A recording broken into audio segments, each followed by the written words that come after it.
Hello. That's number two. That's Hello. number two. You're like 3, 2, 1, go. Three, That's two. two, one, go. That's right. Welcome to Don't Worry Wednesday. Is Don't Worry Wednesday time. That's what it is. Nailed it. Nailed it. Nailed the intro. Hey guys, That was welcome to the it. show. It's showtime. That's actually pretty good. Actually, I like that. I'm Yep. gonna use that. Yeah. Welcome to the show. It's showtime. Showtime. Here we go. Yeah. All So right. yeah, I'm happy to be here. Ryan, are you happy to be here? I'm very happy to be here. Thank you. Dude, I bet you're happy to be outside right now. Oh my gosh, it's hot. It is so hot. Yeah, we've got the AC on, Whoa. but there are moments where I experience the heat and I'm like, you know what? It's kind of nice. I kind of just want to sit here in it. But like at first it's not. Mm-hmm. And then once you just accept it, it's nice. But like if you start moving around too much, it's not nice. Mm-hmm. Then I was like, man, we need a sauna. That'd be awesome. Ooh. Not that we need one in this heat, but saunas are really nice. Mm-hmm. Yeah. That'd be really cool. I know a woodworking place that could probably build you one. You got a you got a brother that That's would figure brilliant. it out. Oh my gosh, I never even thought about that. Mm-hmm. Yeah. We could totally build That's great. saunas. Mm-hmm. That'd be awesome. That would be cool. We could make it a lower peninsula thing, not just an upper peninsula thing. Yeah, that's Yeah, right. we'll make the sauna popular here. Right. Mm-hmm. Yeah, that sounds great. Saunas are great. I only like them in the winter usually, when I can Fair enough. go outside Should and jump in the snow. give yourself some thermal shock and Yeah. But if you gosh. do that like 3 or 4 times, in the heat and then in the cold and then in the heat and then in the cold and then go back and forth like 3 or 4 times, Yeah. you sleep like a baby. Well, no, actually, you sleep like a rock.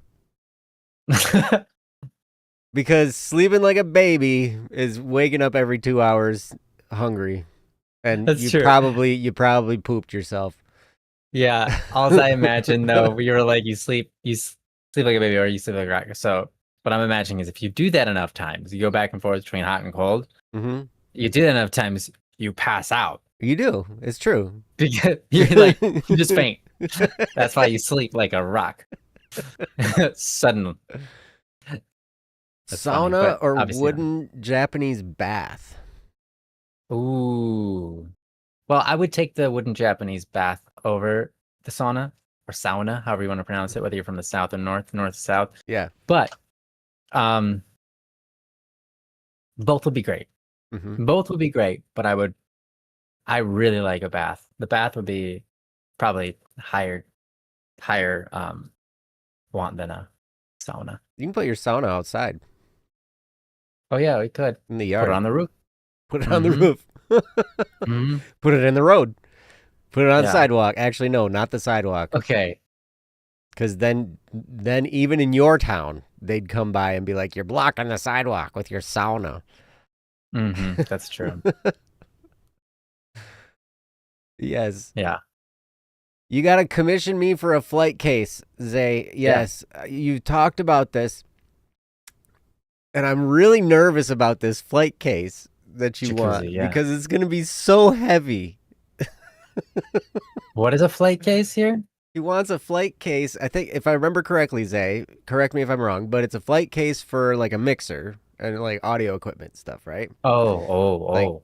and to enclose that for travel and whatnot, and made out of Yes. wood. And I'm like, man, you make a box like that out of wood? Yeah. So I It's gonna made be my so dad. heavy. Yeah.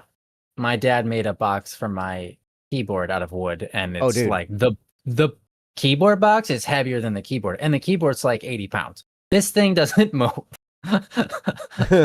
Yep. I'm like, what's the point of the case? Yep. It's supposed to be for mobility. It's the opposite. I can't even lift it up now. What's this is for a bombshell, not for a moving around. Mm-hmm. Yeah. The Wood wood's is heavy. the wood's only got to be like 1 centimeter thick. Okay, 1 centimeter is like a little more than half an inch, I think. something.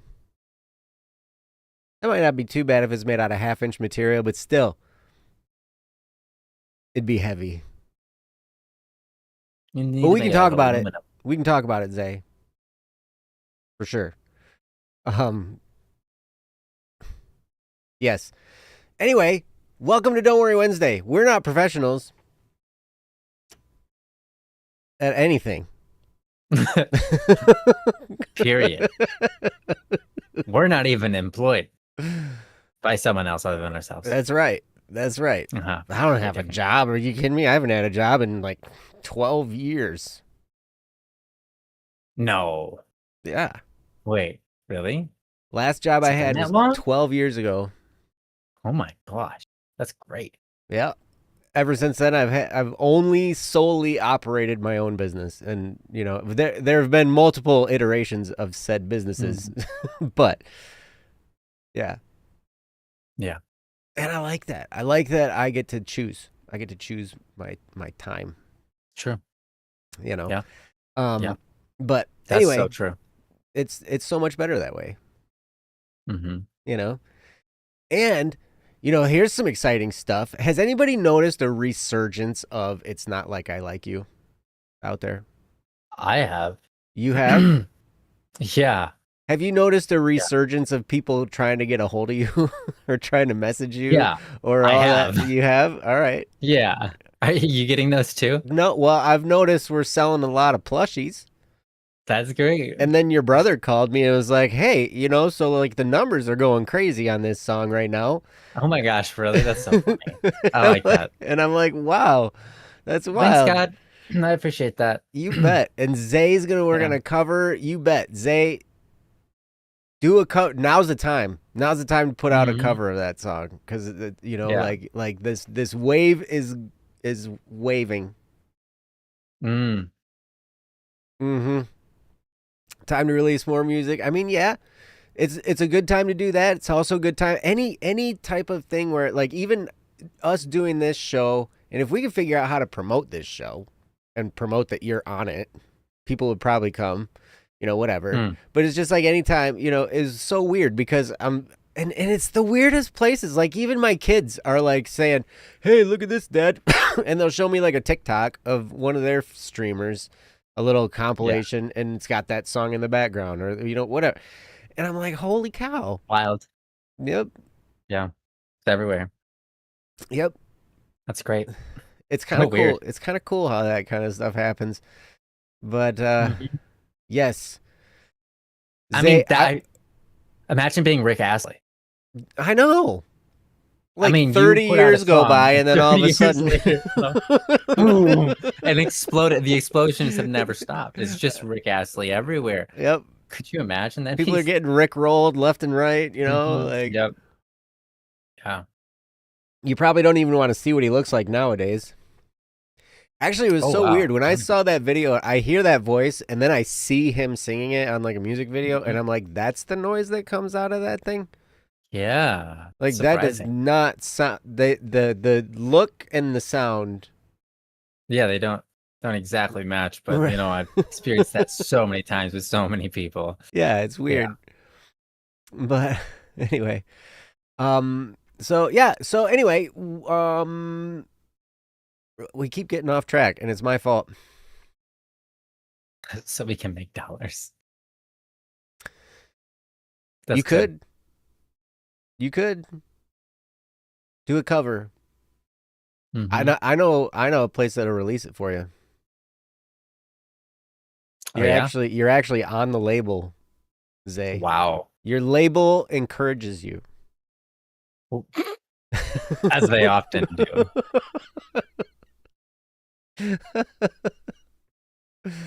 Yes. So anyway, here we are. We're here to do Don't Worry Wednesday. And this is a show that we do. It's all about you guys, your topics. Actually, recently, this show, it's been about Don't Worry, or it's been about It's Not Like I Like You. But apparently. Black Stagget and Swarm. Yeah. Blask Stagget and Swarm. Dang. Let's go. Can we change Swarm to Shawarma? Shawarma. Like chicken shawarma. Mm-hmm. I like shawarma. Yeah, I don't think I've ever had shawarma. Isn't shawarma just the chicken on the thing and they like? I don't know. I just don't think I've had it. I don't know. Maybe I have had it. Okay. It's usually Like, you like talking about like on a at some kind of rotisserie? Middle Eastern thing, right? Like Yeah, you yeah, see it that is. yeah. Yeah. Yes. That's cool. Black That sounds fun. blank stare and shawarma. Stares. Wow. It's technically the chicken, but it refers to the wrap too. Okay, gotcha. Oh, So it's chicken off of the thanks. thing in a wrap. So, It's okay. pretty good. I've had it before. It's a chicken wrap. Mm-hmm. But it's the special kind of chicken. It's the big, Right. It's the big like upside down conical shaped chicken. You ever What? see them raise a chicken that looked like that? Nah. What do they raise it in a shun cone? They took it off their dog and threw the chicken in there. It grew like a melon does in a box. Yes. And it just filled it out. The chicken comes out a cone shape, and they just throw that on the rotisserie. Is that what you're trying to tell me? Put a stick through it and then like roast it. Yeah. Skewer it through and say, "Here you go. Have a chicken. Have some shawarma, man. That's what we call this stuff. That's what they call it.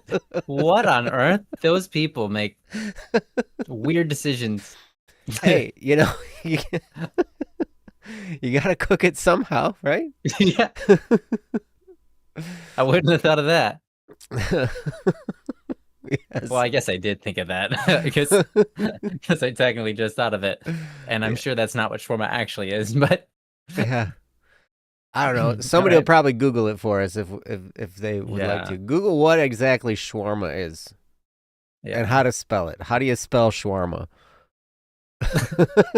Don't you have to type it in order to search it? You don't actually. Voice to text, man, has saved my life on spelling so many times where I'm just like, how do you spell Episcopalian or something like that, you know? And they're like, and it writes it out, you know? Yeah. Yes. So anyway, we're not a substitute for therapy. We're not a substitute for any of that stuff. I keep going back and forth. We're doing the opener stuff. This is a long opener. This is the ADHD version of Don't Worry Wednesday. Yeah, DWW ADHD. Yep. The problem is I ate some chocolate. I didn't know that chocolate did that. I don't know. I don't usually eat much chocolate, and so like I had some chocolate earlier today because it sounded good, and then I'm like, now my brain's going in like 70 different directions. Smart.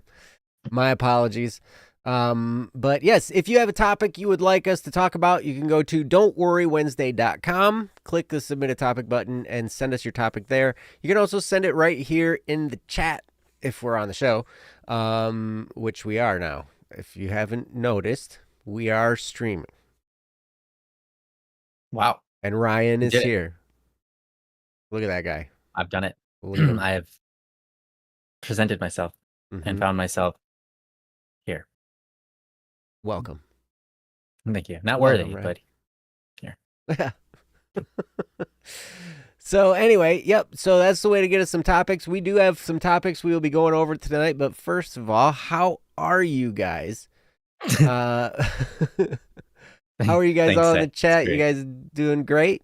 How are you doing, Ryan? I'm doing great. Yeah, that's a good word for it. Doing great. Yeah. How you doing? Fantastic. Awesome. Yes. That's good to hear. Yes. I cooled my face down. I got rid of some of the hair on it. Really? You did? Actually, now that I'm looking, yeah, you did. Mm-hmm. Wow. Yep. I didn't. It feels better. It feels a lot cooler. Like temperature-wise, to not have a face full of hair.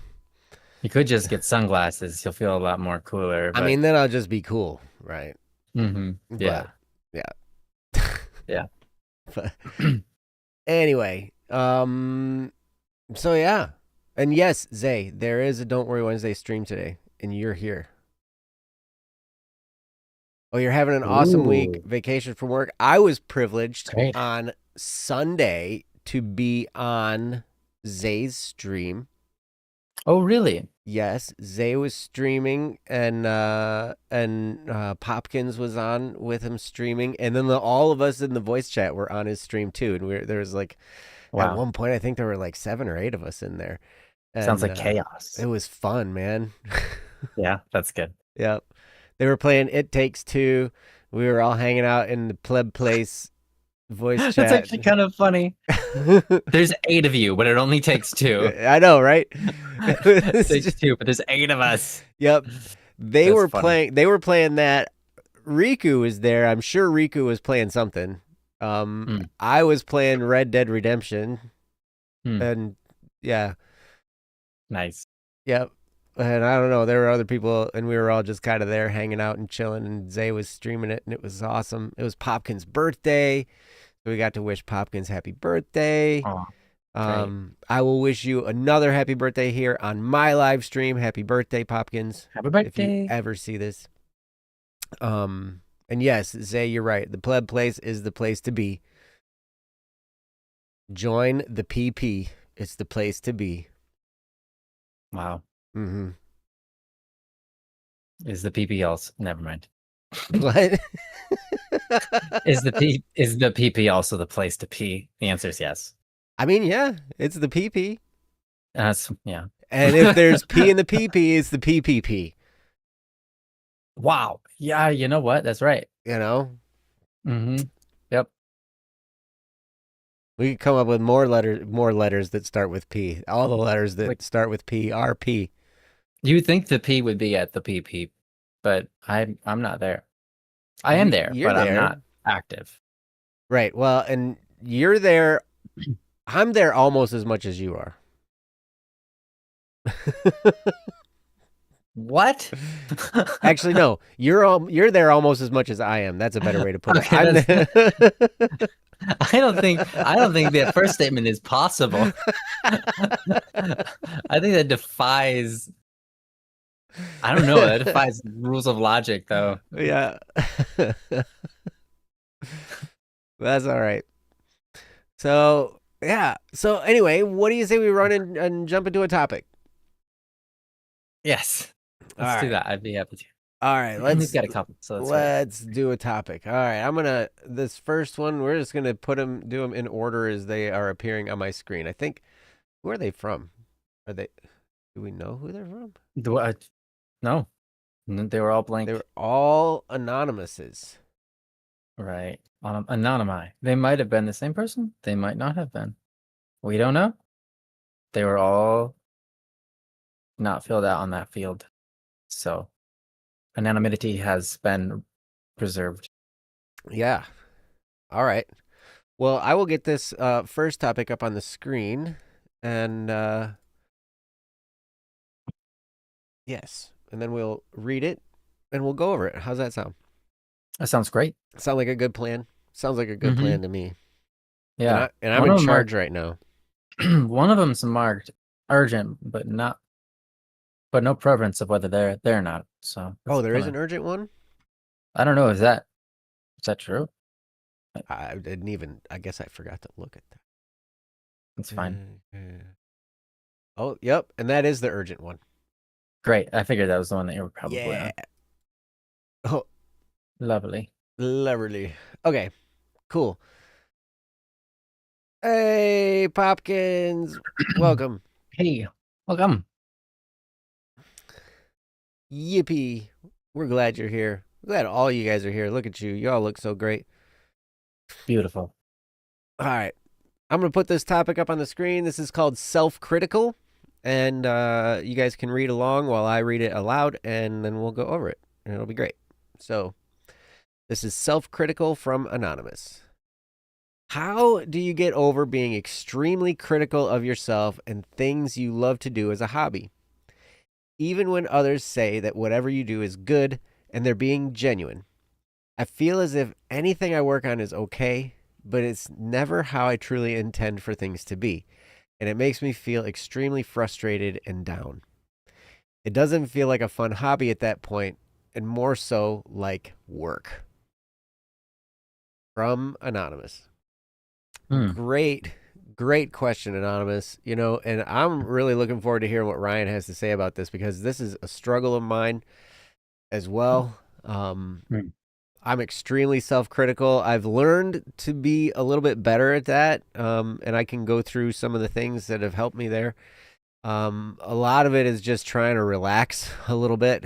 And when you start seeing Hmm. people for who they are, you start to figure out, we're all humans and we all do things a certain way, and we're all good at some things and we're all not so good at other things, and we can learn and we can grow and we can, fall out of practice, and our skills can go, like, they can decrease if we don't keep them up.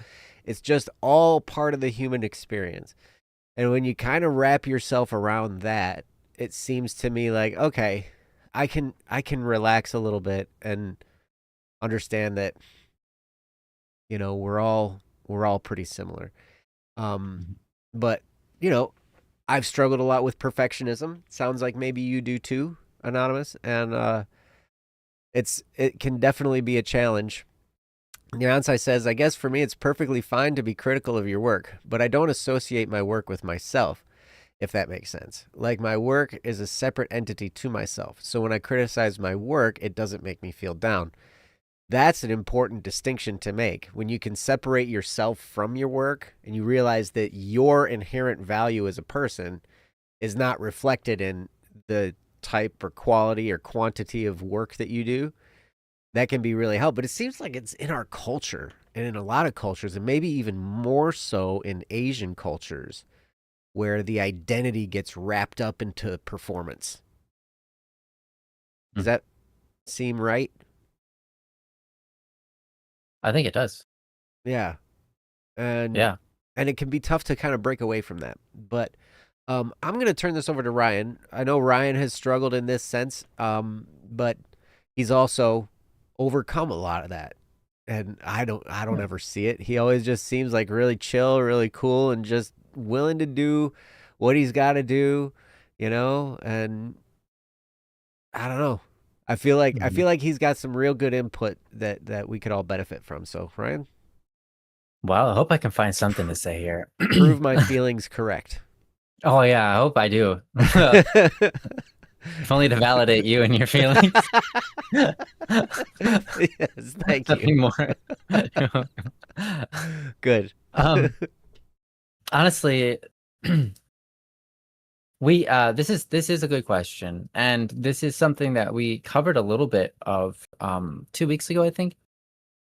It was the topic originally started with someone who started saying that they had a issue with oh shoot, what's that called? Um oh man. Doesn't really Banana. matter. But that wasn't it. Oh, What Taco it was Tuesday. when you are darn. It doesn't matter. Again, it doesn't matter. Anyways, we covered this a little bit 2 weeks ago. So I would start by saying definitely would be worth checking into that. You might find some value there. So I'll try not to necessarily go down the same route there. Um, but we started off with one thing and we ended up with they're just kind of um, very critical of themselves. And one of the things that I thought was really important to take away from the conversation we ended up having was that it's good to be critical of yourself if you're being productive. Hmm. But if you find yourself being a slave to perfectionism, whatever, if you aren't free from being perfect, if that requirement for being perfect um controls you and controls how you feel, then you're a slave to that, right? Mm-hmm. It controls you, right? And so it's good to be self-critical. It's good to be to desire perfection or aim for a really high standard, to have the bar high. It's good to have high expectations because that's hope technically. and you can't really do anything if you've given up. So it's good to have high expectations. It's just a matter of, are you a slave to the outcome, or are you a slave to the way that you must get it to this level, or you don't feel good, you feel bad, right? Mm-hmm. So if you allow it to control your emotions, yeah, that means you're in a position where you're not above it, you're below it. And so it's, I think it's kind of like an issue of maybe pride. So humility can go a long, long way. But what does it mean to be humble? And I think that's sort of understanding value and respecting it accordingly. Mm-hmm. So you are more valuable than your art. So you should respect yourself more than the art. You're also more valuable than achieving perfection or achieving something exactly the way you want it.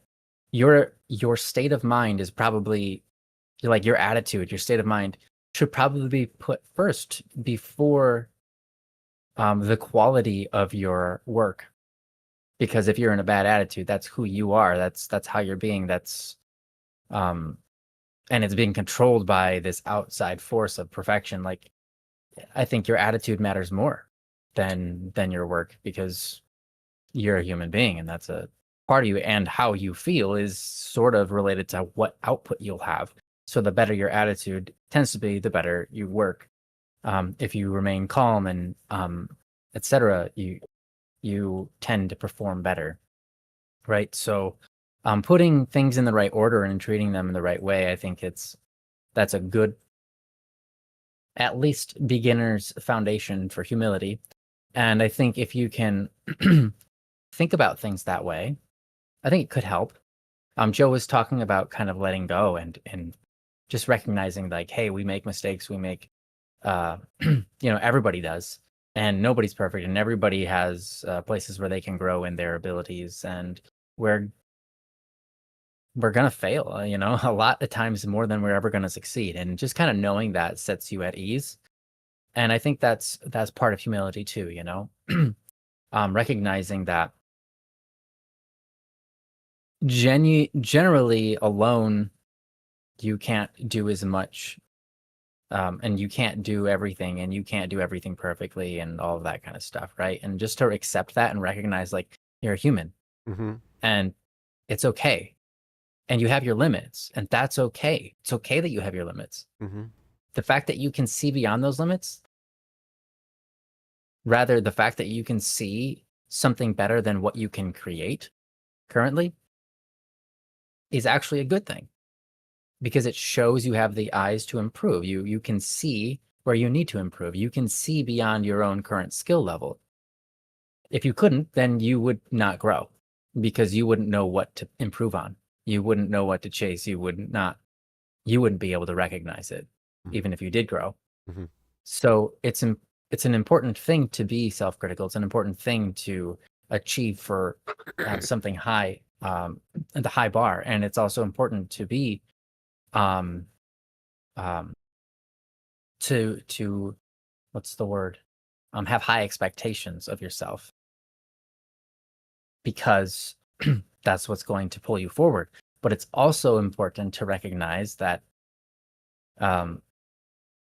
it's also important to be real with your expectations and recognize that, yeah, you're probably not going to achieve exactly the thing you want in the way you see it, or it might not make you feel the way you want it to make you feel when you finished it. So therefore, it's not as good as it's supposed to be. If you were writing a song and you were listening to the song back and you were like, it just doesn't make me feel the way I want other people to feel when they hear this song. Mm-hmm. You might, it's a reasonable thing to be critical on and say, I'm going to keep on working on it.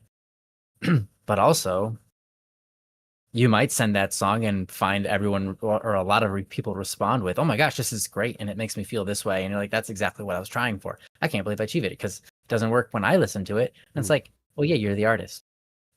That's another thing you have to take account for, is your expectations have to line up with the fact that you're the artist. You're the one that can see everything. You're the one that's going to be the most critical. I've seen lots of art that looks so good, but if you were to zoom in, you'd see all the little tiny parts they actually missed. They forgot to paint, the little lines they didn't connect, the little parts. If you zoom in, you're like, that's not even a thing. That's not what is that? That's just a random stroke. But when I look at it from far, I don't even notice that stroke, but that stroke doesn't belong there, you know? Or this like accidental paint blob I find, you know, in the art that wasn't supposed to be there. And it made it through in the final painting because the painter kind of like missed it when they were painting over a section. You know, it's like you see that stuff if you get really close. You're the only one getting that close most of the time as an artist because you're trying to find and solve every little possible thing to make it perfect. That's a normal thing to do. So expect yourself to do that. Expect yourself to not necessarily be able to appreciate the way you appreciate other people's work, or to be able to appreciate it on the level that you hope other people will appreciate it. That doesn't mean you can't. It doesn't mean there aren't times where I'm writing a song and I'm bopping to it. You know, sometimes I write a song and I find a hook that's like really awesome, and I'll play it on loop, like, and I'll just let it play on loop for like 20 minutes. And I'm like, man, that is so good. I love this part, you know, but by the time I'm done with the song, you know, I'm over it usually. And I don't really want to hear that loop anymore. But, you know, so, I mean, you'll have those moments of something you'll paint or draw or whatever, any kind of hobby that's related to work. Honestly, even if you're just a chemist and you're putting things together and you just have that experiment going and it's just satisfying when it works, you know? So I'd say expect to have the full gamut of ups and downs, and most of it being neutral, most of it being just steady work, most of it being the steady hand that works on the sculpture or the tool or whatever, right? Most of it's going to be that. And by steady, I don't mean actually steady. It's probably all over the place, but steady as in you're continuing to work on it, maybe monotonously at times. And I would say recognizing that that's the genuine experience, even in a hobby, is good. And it's okay that that is the way it is. It's not all, and it shouldn't be all fun. You know, I played a lot of video games, and one of the most, I would say, probably some of the best experiences I've ever had in a video game was being in a position where it was too hard for me to beat it. And it got frustrating and it was difficult, but I didn't let it get to me. I just kept going in, kept going in, kept going in, kept trying. And then eventually win. And it feels so much more rewarding. And it's not like every time that sort of thing happens, I'm jumping up and down out of my chair and freaking out with joy. But there's this internal joy that came, like this internal satisfaction that came from the reward of hard work, as opposed to just the fun that it might be to experience the mechanics of the game. And that's true for writing music or doing any kind of art. You know, when you get to, there's a long line of work, and then you see it come alive. You know, there's challenges and there's things that aren't working out, and then you kind of take a step back at times, or when you finish the piece or comes near finish the piece, you see moments and glimpses of it coming alive despite all the effort it took to get there. And that's a very rewarding experience. So I would say you wouldn't want it any other way. You wouldn't want it to always be a joy. You wouldn't, you know, and I think you should be to some degree thankful for the times that it just feels hard and you're not getting what you want out of it. And that's frustrating. That feeling of frustration is part of the hobby. It's part of what makes it joyful. It's part of what makes it feel like the time you're investing is an actual investment. You know, it's not just a thing that was, you know, was like nothing to you. Because if it is fun and easy, eventually after doing it enough times, it stops being fun because it's easy. Because there's never room to grow in it. There's no room to excel. There's no room. Like if you aren't hitting a wall, that means basically you've come to a point where you're not there's nothing for you to grow on anymore. Mm. And so that joy that you have for doing the hobby eventually dies because there's no more to explore in it. There's no sense of wonder in it anymore. There's no um there's no circle of, struggle and victory. It's just stale, Mm-hmm. And so I would say, you're very self-critical, extremely critical of yourself and how your things are turning out. And I would say use that for good and recognize the good that's in it. It's the same as so many emotions. A lot of our emotions, like guilt, they can feel like crap. Mm-hmm. And we can allow them, we can use them to treat ourselves like crap. We can use guilt to destroy ourselves. Mm-hmm. We can use guilt and never forget ourselves and just hate on ourselves and prove to ourselves over and over and like, see, I'm terrible. I told you, blah, blah, blah, and prove it to ourselves. And we can use guilt for evil on ourselves. But we can also use guilt to do really good things, like improve who we are, recognize the difference between holy and evil or good and bad, help others, inspire ourselves to take action in some direction. Guilt can do that. A lot of times guilt feels so oppressive that you're like, I can't do anything. You feel so uninspired. Mm. But if you turn that around and you use guilt for good, you feel inspired, right? Mm-hmm. You feel inspired to do better, reshape yourself, make yourself a better person. And that can be inspiring and so on for other people too. That's all in guilt. But being self-critical, what you're experiencing is, again, a sense of emotion, a sense of pain, a sense of disappointment, and disapproval of yourself and your work. You can use that to destroy yourself, sure, but I wouldn't recommend it. Sounds like that's what you're doing. I don't obviously there's a healthy use for this, and it's to aim it towards the good. And you say, well, okay, I've got this, I'm very self-critical, and it's only because you notice, right? If you didn't notice, you wouldn't be self-critical. You're self-critical. That self-criticalness makes you notice all the bad, right? Use that as a tool, not as a reflection of yourself. Mm. Just because you feel a certain way doesn't mean that's a reflection of who you are. Just because it's your work or your activity, your feeling of that is not a reflection of who you are. That's an experience. And you can take that experience and do good with it. And that's what I would implore you to do. I would say use that self-criticism for good rather than evil. Use it to build something, make improvements, grow, and even empower yourself, right? Inspire yourself, but also recognize how good you are. And I really mean that. How good you are. Because I think a lot, as I said earlier, if you're like 3 years old and you're painting a picture, have you ever seen that? Have you ever seen like a 2-year-old, 3-year-old draw? Mm-hmm. It's like scribbles. Yeah. That's basically it. They have very little awareness that they should be self-critical of that. Like most of the time, they're just proud of their squiggles. Mm-hmm. They don't really know any different. You know different. Why? Because you're capable of seeing something better. You're capable of wanting more. You're capable of recognizing that, like, there's things to improve on. There's things that you want different, and there's things that aren't good enough yet.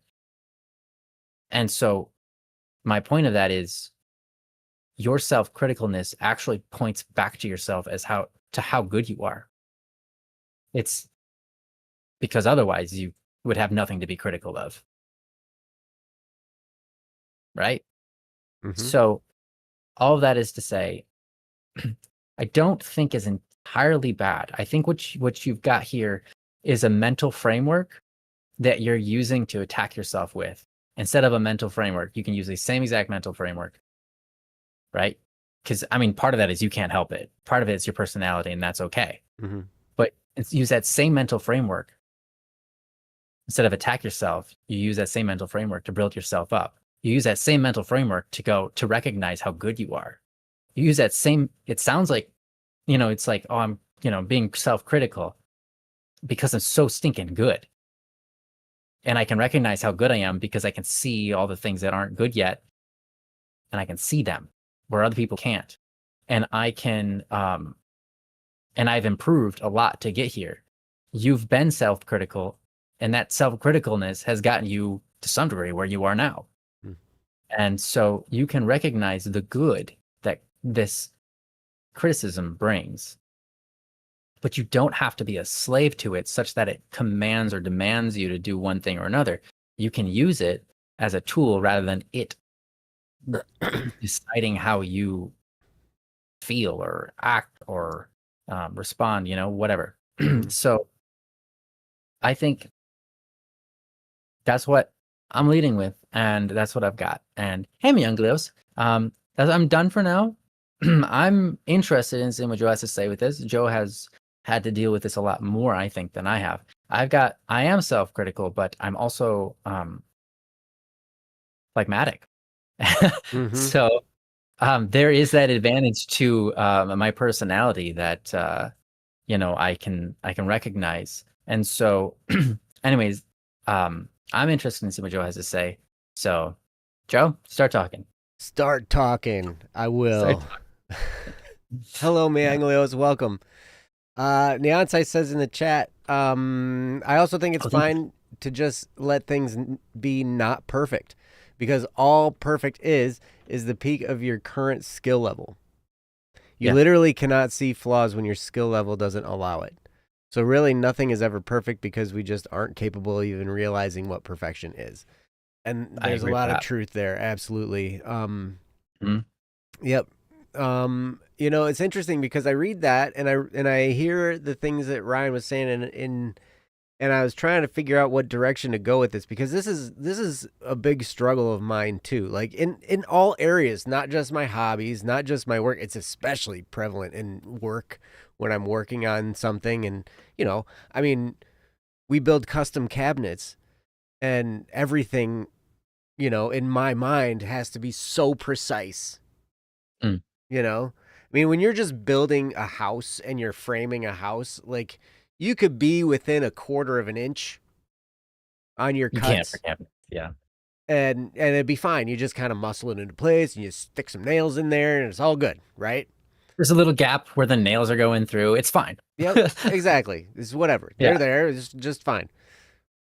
In custom cabinet work and then also finished carpentry and stuff like that, like, I get really anal about, the measurements to the point where I want my cut to basically, the line on a tape measure, when the little marks, that the measurement marks on a tape measure, the little line, I want to look closely and see that it's exactly in the middle of the line. Right? And if it's not, I'm mad at myself, even though, it would be fine if it's, even just, if it's like a 64th of an inch off, it's probably going to be okay. Yeah. But even so, like, just yesterday, I was dealing with this too. Like, I was taking a shower because I was so dirty. I was covered in sawdust and dirt and just everything. It was so crazy. And I was just like, okay, I need to take a shower. And so I take a shower, and I thought to myself in the middle of my shower, I'm like, dang it. I should have started with my head and worked my way down in the washing process. And I literally was mad at myself for a second. Because I didn't do that. Like, I started with my knees or whatever, because my knees were really dirty. And I'm like, I shouldn't start with the dirtiest part of my body and then wash the rest. Like, I feel like I should start with, and I'm like, makes sense. And then I thought through that. I'm like, Joe, stop it. I had to correct myself and just be like, look, it doesn't matter. You're going to get clean, right? Like, Yeah. but that self-critical nature is just, it's been there as long as I can remember, for like my whole life. And one of the things that I've noticed is one of the things that I've learned that can really, really help, especially Anonymous, you're talking about hobbies. And hobbies are great.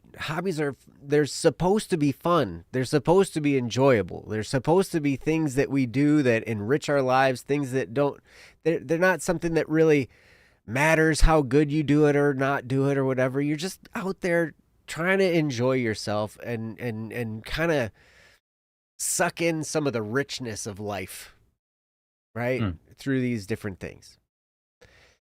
And so anytime my self-critical nature starts to take over, when I catch it, I'm like, okay, first of all, stop doing that. Stop beating yourself up. You know how good you are at beating yourself up. You're a pro at it, Joe. Like, good job. Great. You're good at beating yourself up. Fantastic. Gold star. Gold star. You beat me up again. Gold star. So then I'm like, okay, so you've proven it. Stop. Now, shift your perspective a little bit. And if you can shift your perspective from one of performance to exploration, it can make a world of difference. At least it does for me, because most of the time I'm focused on my performance. I'm focused on how good I'm doing at something. When I go kayaking, something I'll never, ever do professionally, I just go do it to spend time out on the water and out in the sun, and I love it, and it's peaceful, and it's great. I'll be like critiquing my, like how I paddle. Oh, well, I should have done that differently. I should have dug a little deeper there. I shouldn't have done that. And I'll be like this battle in my head, like going back and forth. I'm like, wait a second, stop.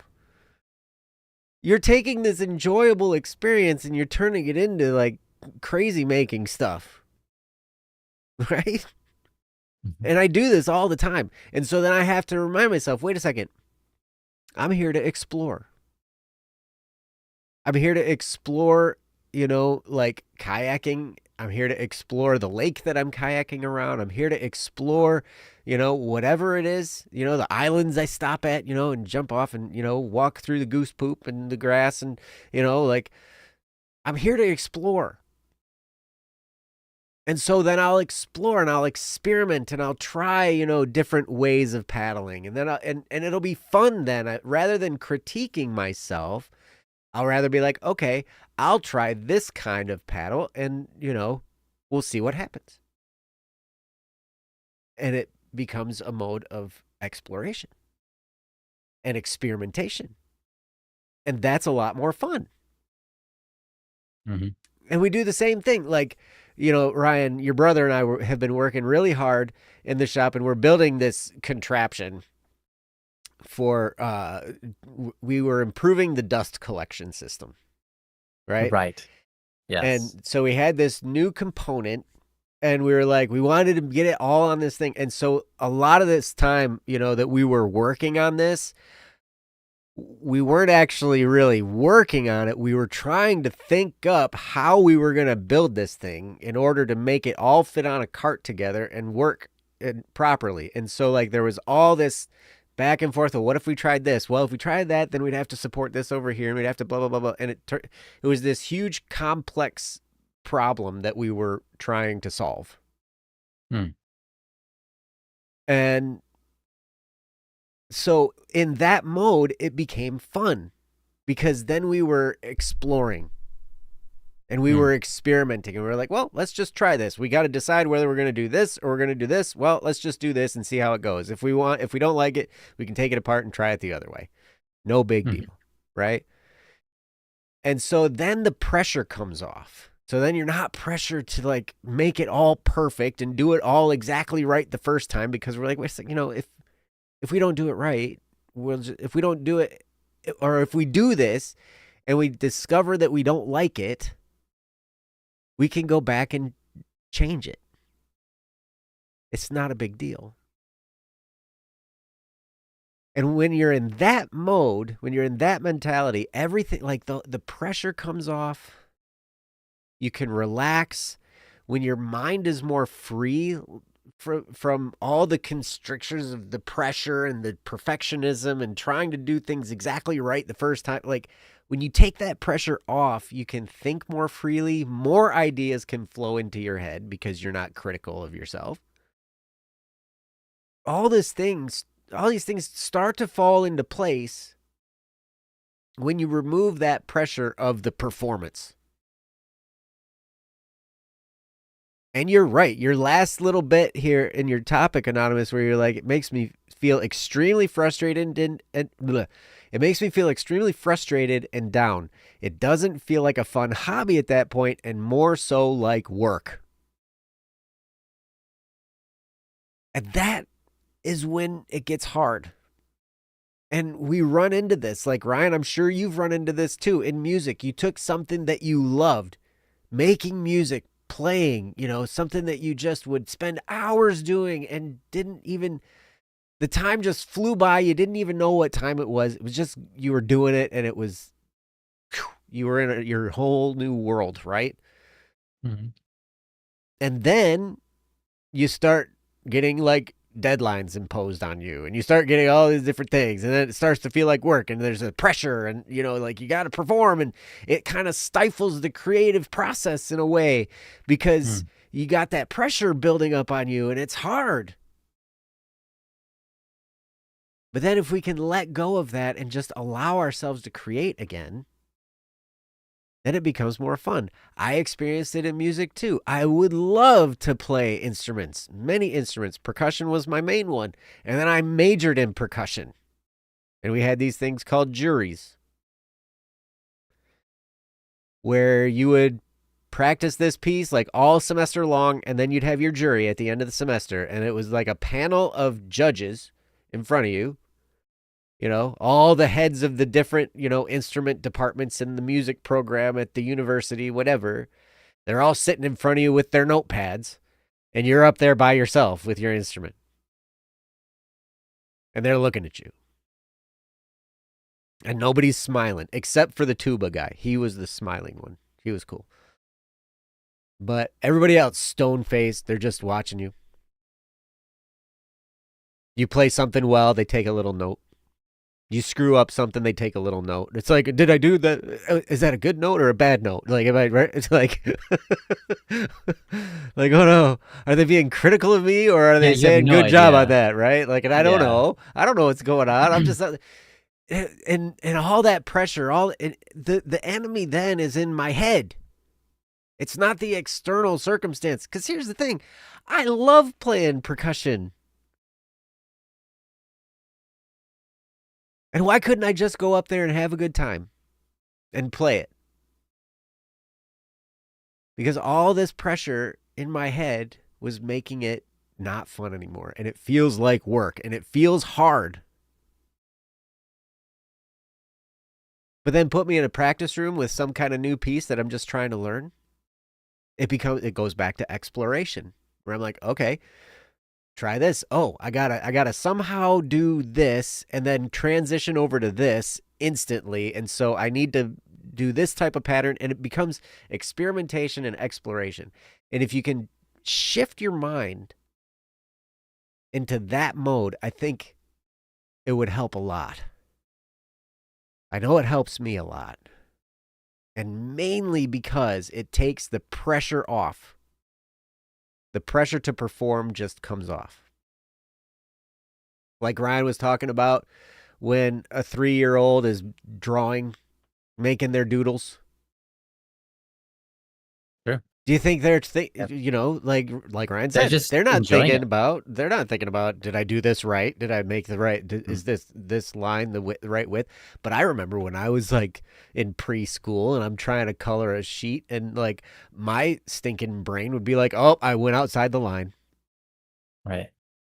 And I beat myself up. I was beating myself up at an early age, right? Just how my brain works. But it's not about that. It's about enjoying and exploring and experimenting and trying and doing all these things. And like Neonsai said, it's not about, you know, so I'm gonna have to look at it now. You literally cannot see flaws when your skill level doesn't allow it. I love that. And that's why it's so amazing at the beginning of a hobby or the beginning of a profession or the beginning of a new journey into something that you're trying. It's filled with wonder. And only then, later on, do we start to like pollute our heads with all this, like self-critical thinking and whatnot. But if you can get back to the wonder, then a lot of this could get ironed out. And this stuff, like I said, I'm not perfect at this. I criticize myself all the time. And I'm learning how to not. And I'm learning how to interrupt that thought pattern and move back into, I try to focus on an experiment rather than a performance. And then when you make a mistake, no big deal, right? Because you're just experimenting. You're just trying new stuff and seeing if it works or not. Oh, look at all these hearts. I love you guys. Oh my gosh, the chat's been crazy. Welcome, Mr. Egbert. Oh, there are 2 E's in there. Whoops. I wrote Egbert. And Kendra, it's great to see you. Welcome. Awesome. So anyway, that's pretty much what I have. So did you have anything more? That was solid. I don't think I mean, that was really great. I don't think I really do have much more. I thought it was interesting, some of the things like you're talking about how you're kayaking and you're like, dang it, that stroke is wrong, blah, blah, blah. Mm-hmm. Or in the shower when you're talking about, you're cleaning yourself and you're like, oh man, I should have started from the head and gone down. It's so funny because I think a lot of times for me, it's like if I'm cleaning and let's say I'm in the shower and I'm cleaning my knees first, then I clean my head and I'm like, oh man, I should have cleaned from my head down. That would have made more sense. I don't have the thought like that. Instead, I have the thought, like the thought comes to me, but it doesn't come out that way, right? It comes out as like, oh wait, I should clean from the head down. That's really smart. That's it. Like I don't have like maybe when you're talking about like when you color outside the lines as a preschooler, like I can relate to that. But the thing in the shower, I would have been like, oh, that's a good idea. I should do that. If this happens again, I'll do that next time. That's a good idea. I wouldn't be like, man, I should have done this, that, the other thing. Because I think part of it, I say I don't really have. I don't know. If I make a discovery, I'm not worried about what I did in the past. If I make a discovery, I'm worried about what can I do now. And I think it's good to think about the past and grow from it. But I don't know. I just don't. For those thoughts, I don't know. I just thought it was interesting that my brain would go a different route with those sort of thoughts. Like they'll be the same thought, but I don't take it as a sense of criticism. I don't see why you would. It's just like. No, you just figured that out, wicked doofus. You just figured that out. How can you be mad at your previous self? How can you be like, oh man, you should just be like, oh wow, I'm so smart. I just figured this out. See, the problem was I'd figured it out in previous showers. That I should be doing this, right? And then I had forgotten about it. I just remembered that I should be doing it. And so then, yeah. Okay, I see. That is different. That's fair. Okay. But still, it doesn't matter. It's like, yeah, no, it doesn't like, matter. Okay, like this is the only time I'm ever going to shower. No, I'm going to shower like, yeah, at least a couple more times this month. Yeah, that's really funny. Okay, I get it now. It is like a build up to that point. Sure. That's what I said. Okay. Well, anyways, I don't really have anything to say. Okay. I think you did a really good job of covering some good ground, and I I hope that the anonymous person that we have who asked the topic was able to listen in and go somewhere in their head with it that's useful, and take advantage of some of the information that was given, because it's a big weight off the shoulders when you can work freely rather than if and I don't mean say work, like but work too, Uh-huh. but do your hobbies freely and with a free spirit rather than, being in the rut just Yep. because you're so self-critical. So, yeah. Yeah, it's Yeah. interesting. It's interesting finding that line between discipline, like self-discipline, Mm-hmm. and working freely or doing something freely, right? Mm-hmm. Because, Yeah. because in one sense you want to discipline yourself in order to move forward. If you want to get good at a skill, any skill that ever exists, the formula is consistent effort over time. Like, Sure. Yeah. you put Mm-hmm. in consistent effort for, a period of time, you are going to improve and you're going to get good at that skill, right? Yeah. No matter what it is. And, you know, in our approach to that, I'm watching my son do this too, because he's focused on basketball.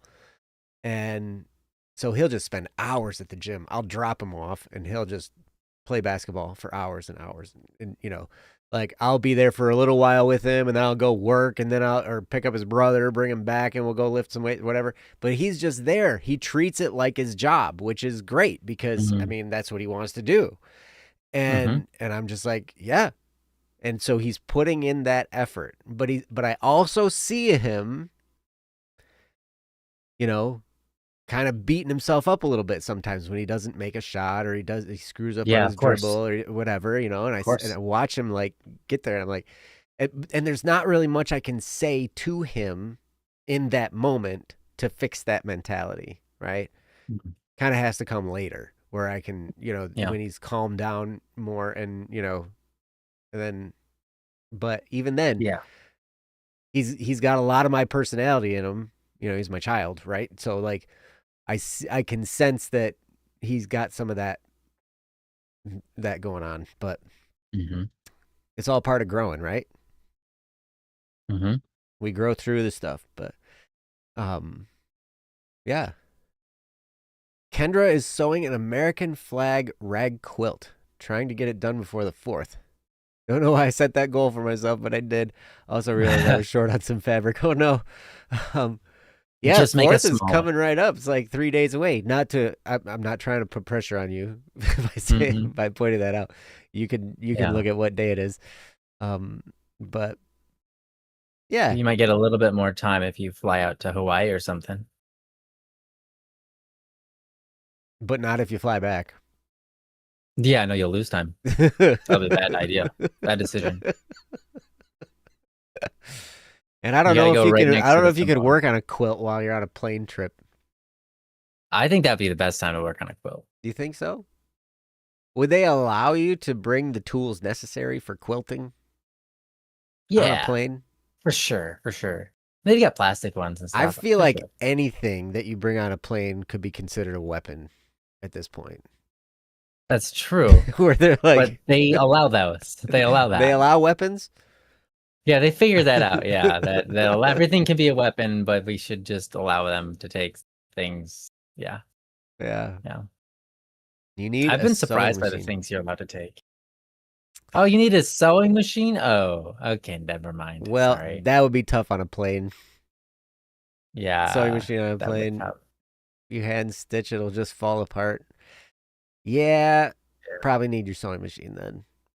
Mm, Yep, okay, my bad. that's okay. I was definitely wrong. Can you imagine on a plane somebody like setting up a sewing machine and working on I love something that on idea. a Is it plane? right in the aisle? Yeah. Excuse me. That'd be something. Yeah. You bring your Getting carry-on better. luggage. It's a sewing machine in a box. That you like. Yeah. You're like, okay, and you put it in the overhead compartment. and then the plane takes off and you get it out and you just like start setting up, start Yeah. working. Everybody sitting around you is like, what? Yeah. That'd What be are you awesome. doing? Yes. Embrace the awkward. Yeah, that's good. Bring a sewing I machine on a think plane. I think if people saw that, it'd be like, wow, that's a really good idea.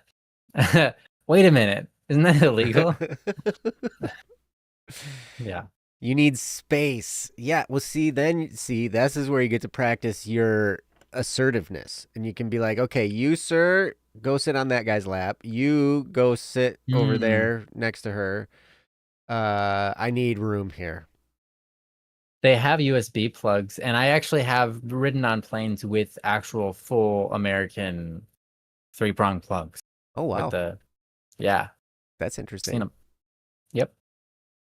So it could be done. Though I will say that testing out, not the 3-prong, but testing out the USB, some planes do not supply very much power. They will keep your phone just about steady and not charge it at all. So, yeah. All right.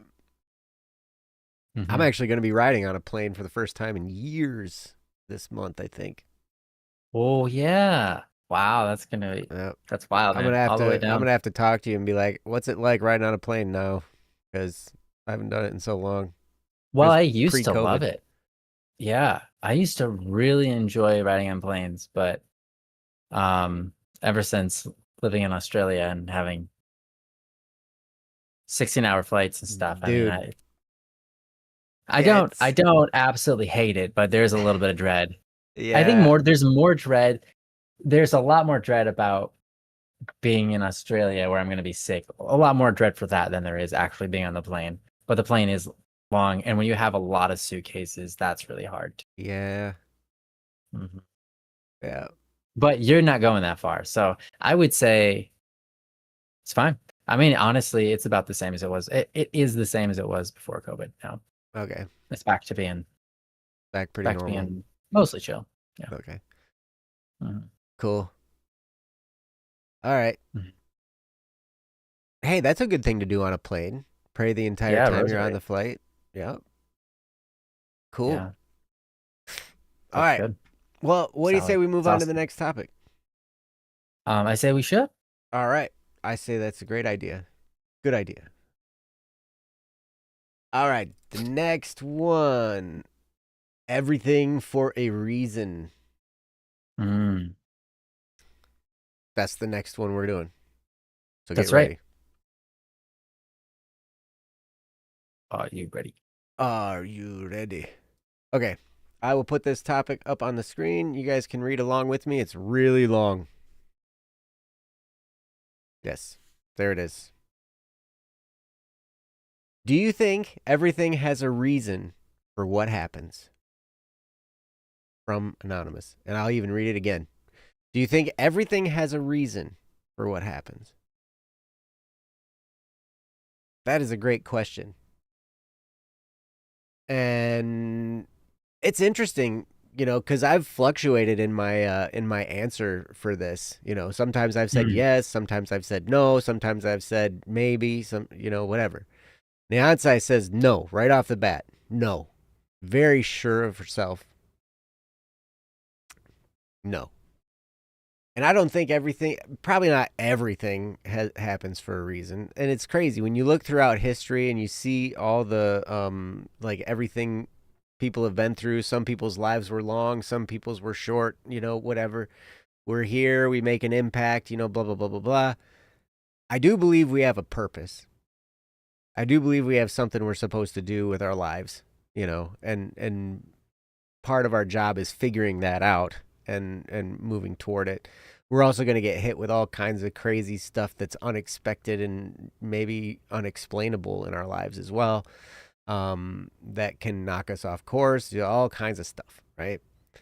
But does everything happen for a reason? I think probably not, but you can extract some kind of meaning, I think, out of just about everything. The things that come your way that hit you kind of hard, you can extract a learning experience and meaning, and you can grow through all of the things.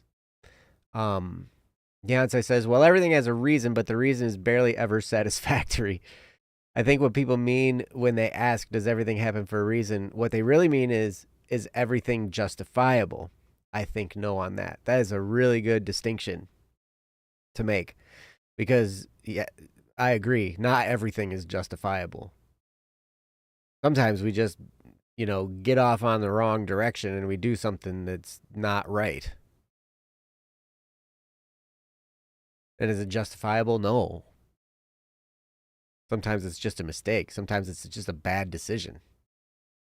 I've experienced many of those throughout my life. Ryan's experienced maybe 2. Maybe 2. Yeah, that might be it. That might be the number. Most of Ryan's decisions are great decisions, though. Like, seriously. Thank you, Joe. I appreciate that. I don't know if that's true, but thank you. I think it's true, and I'm in charge because I'm You're running true. the stream. What? Mm-hmm. You're true. True about what? I don't know. You said you think it's true. I just wanted to come back. I'm true. You're true. No, you're true. You. No, you're true. Your face is true. Your face is so true right now. Oh no! Your mom's true. Ooh. Thanks. So true. So true. Kendra says, I do believe things happen for a reason. We might not like everything that happens. True. That also is true. Which means you're true, Kendra. But you're right. We might not like it. In fact, a lot of things happen that we really don't like. Probably. If we're being honest with ourselves. But all those things we don't like, I think, we can learn.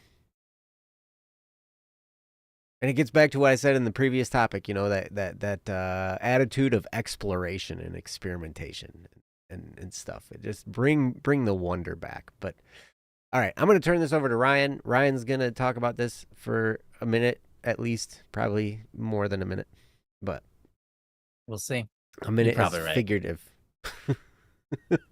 Oh, the figurative minute. Got it. Like it. It's been a minute. Yeah. Yeah. Well, it might be by the time I'm done. Jeez. You know how it goes. Hey, you and me both, brother. So good. I love that. All right. All right.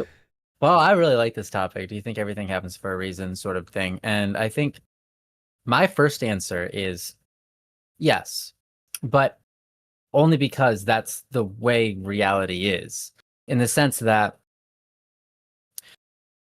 unless there is a reason, unless there is a cause, then there is nothing to have that can happen, right? Like, that's just how science works. That's how physics works. That's how pretty much everything works. But you're asking, again, a much deeper question. I think Nyansai might have nailed it. Is everything justifiable? I think that's a pretty good way of restating that question. I think maybe another one might be something like, is everything ultimately good? Or does everything that happens that's bad is the reason it happened something good?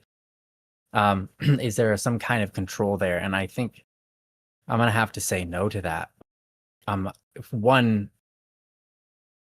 here's the thing, and this is an interesting thing. There's a sense of me that says, well, everything happens for a reason, and we know that because that's just the way reality, that's the way we logic it. That's the human logic. Mm-hmm. But in a way we say, well, that's wisdom, because what it does is it allows us to look for the good. Mm-hmm. If we believe that everything happens for a reason, what it does is it allows us to find the good in the bad moments, right? And if we do that, we end up better a lot of times than if we don't do that. Why? Because if you can focus on the good, you have something to chase. and hope for and move towards that is good. And if you sit there and think there is no good, then a lot of times you might end up not chasing anything good at all because you don't believe it exists. And so there is a sense of subtle wisdom to saying there is a reason for everything, even if it's not exactly true. Now, here's the thing. I'm kind of divided on this. I could say that everything happens for a reason, in the sense that I would say that we have free will. Okay.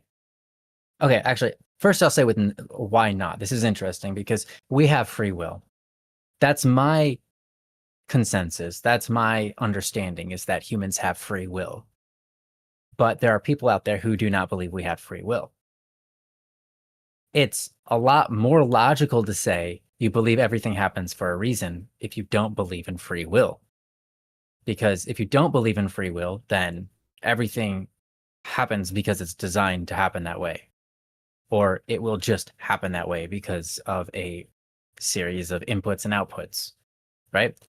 If you're of the impression that, there is no God or ruler or anything like that, and everything that's firing in your head is just a sequence of events that happen to be just the result of your environment, and that's just the result of the environment before it, and that's the result of it, et cetera, and there's that sort of just causality.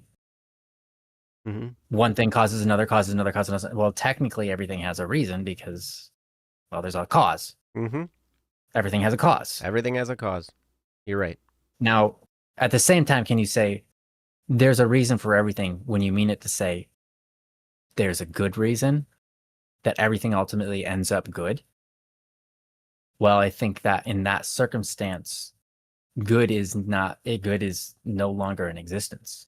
It's void, because if there's no free will, there's no distinction between, like, you're just basically you have no control. You're just a robot that's stuck in it, and there's no good or bad. Those are just terms that we use to try to point people in a direction that we think is a better end, but in the end we know that there's no divine ruler, there's no ability for any of that. So it's kind of interesting, because so there isn't a reason for everything, even though I just said that's one viable option where there is a reason. It's because there's a confusion of terms. Right? Yes. So yes. there can't be a ultimate good towards to work towards, because there's no holiness. There's just everything.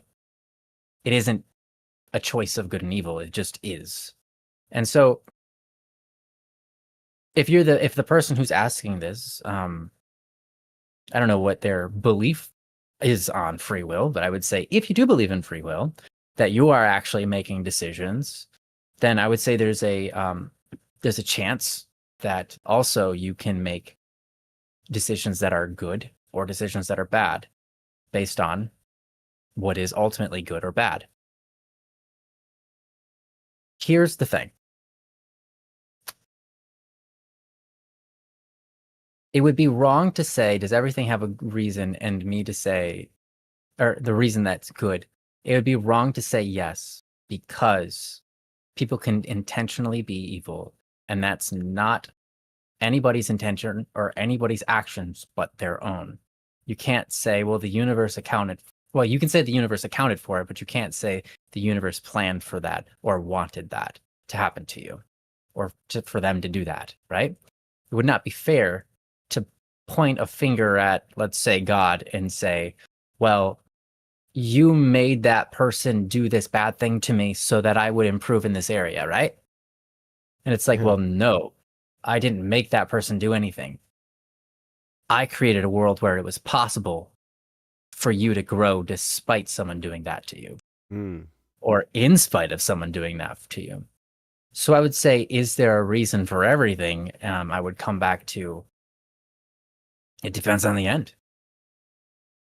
Ultimately, if there's a reason for everything, then it all comes to the very single point of what is the end. because that's kind of what we're talking about, right? When we're asking everything, is it good? And I would say, I think it's good. I think it's pretty good. And my hope is that in the end, good wins, and I think it does. Maybe it already has, but that doesn't mean that we don't have free will. And it doesn't mean that people don't, it doesn't mean that, again, everyone's actions are justifiable. It just means that really all it kind of boils down to is, can you make something of everything bad that happens to you? Because a lot of times we only ask, we only ask this question if something bad happens. We don't ask this question, like, is there a reason for everything? When like your life is full of goodness, right? When you've got things going your way, or, you've had a really happy day, just like, it's been a good day. And you're like, man, is there a reason for all of this? You don't usually ask in that question, you ask this question because there's bad things and you're wondering, can you make good of it?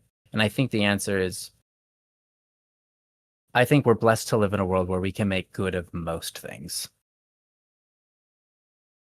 And regardless of whether we can make good of it,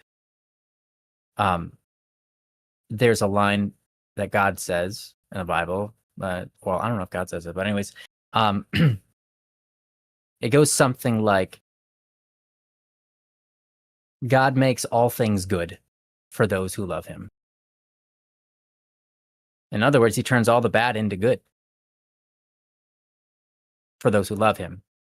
But it doesn't mean only if you love me, I'm going to do that. What it means is kind of the opposite. It's only good if you recognize what good is. If you love him, you know what good is. If you don't, you probably don't. And so if you love God, things will be good. Not that life will be easy, not that everything will result in good at every moment. But when it comes to the point, when it comes to the end, when it comes to the reason you exist, I think potentially there's a strong reason to believe that all things can be good, can ultimately come to good. It's a hard thing to contest with when we have evil and we live in this world and we're experiencing it at times. And we can only see as far as we can see. And we can't justify, and no one can, and God can't justify that either. It's not that God does justify the evil that happens to us or to the people around us, right? But I think there's this sort of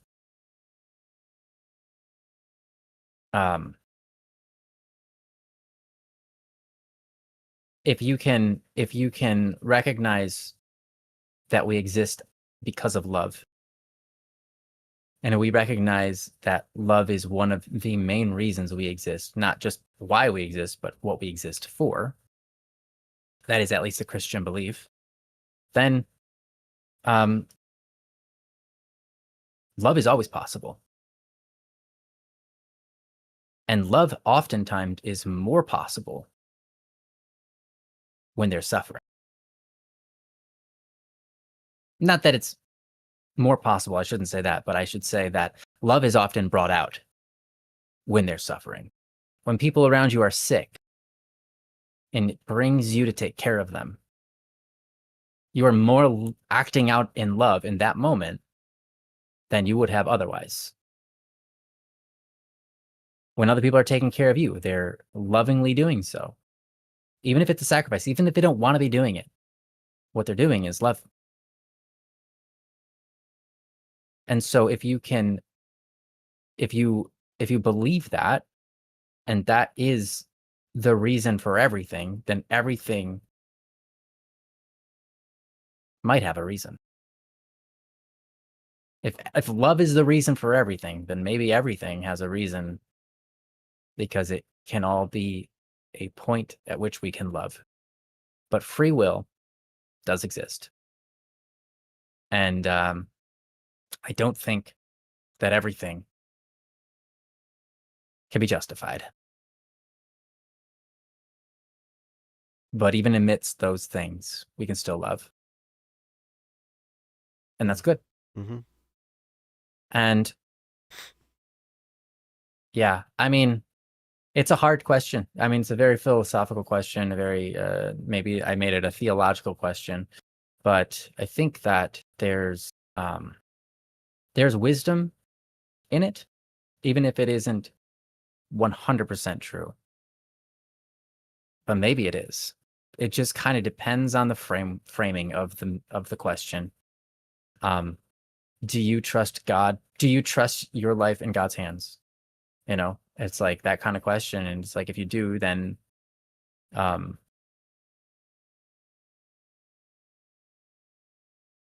you might be able to find it's worth it, whatever happens. And you might be able to find a reason for things. You might be able to find a reason that to grow through the situation. But yeah, it's hard to say yes to it because there's so many things outside of anybody's control. Mm-hmm. And I think that does make it hard. But I think that I feel like there's something there that I'm not even sure I can point at or get to. There's some kind of deeper truth to it, and there's some kind of wisdom to it, and it does lead us in the right direction. But it's hard to truly. I don't know. I feel like this is one of those questions that I really wanted to solve. I would have to mull it over for a couple hours and just think about it, talk about it, etc. But that's what I've got for now. That's what I've got off the top of my head. It doesn't really necessarily satisfy with a yes or a no to your question, but I think it does at least open up some different perspectives, or maybe utilize the line to lead us in the right direction without utilizing the line to defeat or to go in the wrong direction. But yeah, I don't think I really don't think that, like, if somebody murders somebody, God wanted that to happen, or that happened and it was good, or that happened because it needed to happen for this other thing to happen. I don't believe in that. I don't believe in karma, and I don't believe that someone has to die in order for some whatever to happen, a butterfly effect sort of deal. I think it's not impossible. It's not above God's ability, but it does circumvent free will, I think. Mm-hmm. But maybe I just wrong. Maybe I don't know enough. Maybe it doesn't circumvent it, and it's just my shallow view. So, God, yeah. Ryan, you're so shallow. Yeah, I'm kidding. I am. All right, well, that's what I got. Sorry, I gave it my best. It's a difficult question. No, that's actually. good. Well, it's a deep question. You could write an entire book trying to answer this question. Yeah, back you and could write forth. entire huge books because Ryan, you were talking about like is this a yes or a no? Is there a yes or a no to this? Because it's phrased the question. Do you think everything has a reason for what happens? It lends itself to having a yes or a no answer. But right. I don't think either. I think it's both. Yeah, depending on the context. Framing, I think it's Mm-hmm. Yep, I think it could, like you were saying, Ryan. Like, yes, everything has a cause. Right? Mm-hmm. There's a reason that something happened, The guy in front of me was driving like an idiot. The reason for that was he was on his phone. The reason he was on his phone was because his girlfriend was being silly and she was like blowing up his phone and she needed a response right then. So, and the reason that happened, there's a cause for everything, right? Mm-hmm. Like, so yes, there's a reason. But as far as like everything that's happened to me, there's a reason for it. I say, like, there's some kind of reason as it pertains to my life. Mm-hmm. I think not necessarily. It doesn't have to. Twashu says in the chat, we think we can. I think. Okay, let me start over. Twashu says, I think we cannot control fate, and some things are meant to happen. But also, one door closing will always reveal you a new door somewhere else. Up to you if you want to approach and open it, though. Sometimes someone will just shut all the doors because they're hurt. And yes, you're absolutely right. I have certainly closed doors because I've been hurt. And I probably will continue to do that for the rest of my life. And I don't think that's necessarily a bad thing. I think that's just, sometimes we need to focus our life. And when we find ourselves in an area where something is hurting us, we may need to, just kind of chop that part of our life off so we can move forward in pain and not be in pain so much, right? Prune, if you will. Prune. So you stop spending energy on something dead. Right, because your energy is finite, right? And so you can only spend so much energy in places. And it's hard when you close a door. It's hard when you burn a bridge. Very, very rarely have I ever burned a bridge. But burning a bridge cuts you off from a lot of good and a lot of bad all at once. Right? Yep.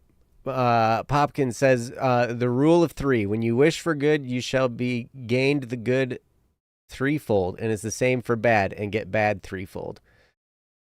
That's an interesting rule. I'd like to explore and see how legitimate that is. It might be. Because I do believe, like, when we do something, like we can send vibes around, if you will, vibes or energy or whatever, through our goodness or our hatred. And, like, that can then attract that type of thing back into our life just because of the posture we have, right? Like, if I walk around with a bad attitude, somebody might respond to that bad attitude in a way that is not quite so positive, right? If I go up and I punch somebody in the face, there's a good chance I might get punched in the face back. Right? If you do it with a good attitude, though. If I do it with a good attitude. If I punch somebody and smile. Hey man, how's it going? So it's really nice to see you today. I noticed that you really, I feel like you really needed a tooth knocked out. And so I just decided to take it upon myself. Wow. Jeez, that sounds like what the mafia would say. Right? I know. Twasher says, sometimes it needs someone knocking on the other side, and sometimes we got to lock the door infinitely. You're right. Sometimes, that's how life can be. And, the real trick, Ryan explained it so well, free will is the thing that kind of throws a cog in this whole thing. Because we're not robots. We make decisions, and we don't necessarily make decisions in a way that's logical and rational all the time. We make decisions emotionally. And so then those emotional decisions can have effects on our lives. And they can really make a mess of things sometimes. They can really make good out of things sometimes. But here's the thing. Is everything justifiable? Definitely not. As Neonce said earlier, is everything justifiable? No.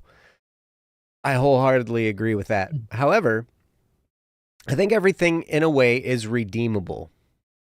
Like Ryan was talking about with God creating, like making good out of a bad situation. Right? Something bad happens and it can be redeemed for good.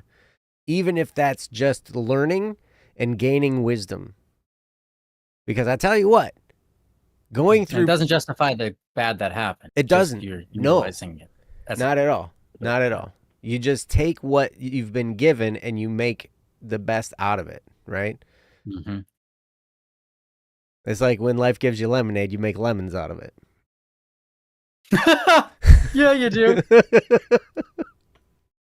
I like that.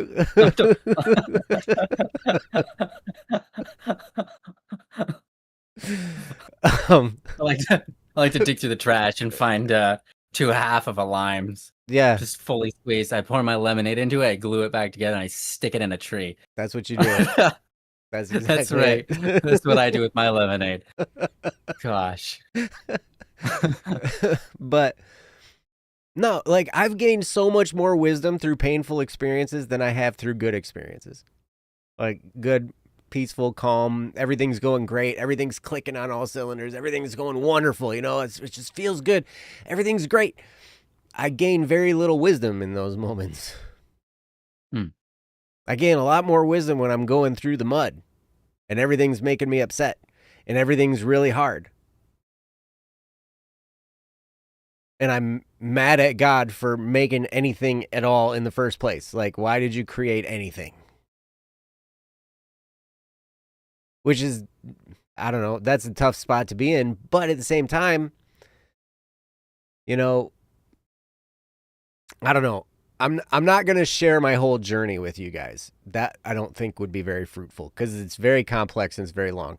However, I will tell you this, that going through some really, really painful and difficult times and learning about who I am and learning a little bit about psychology. See, I would have never, ever learned so much of what I know if I hadn't gone through the painful experiences to figure it out.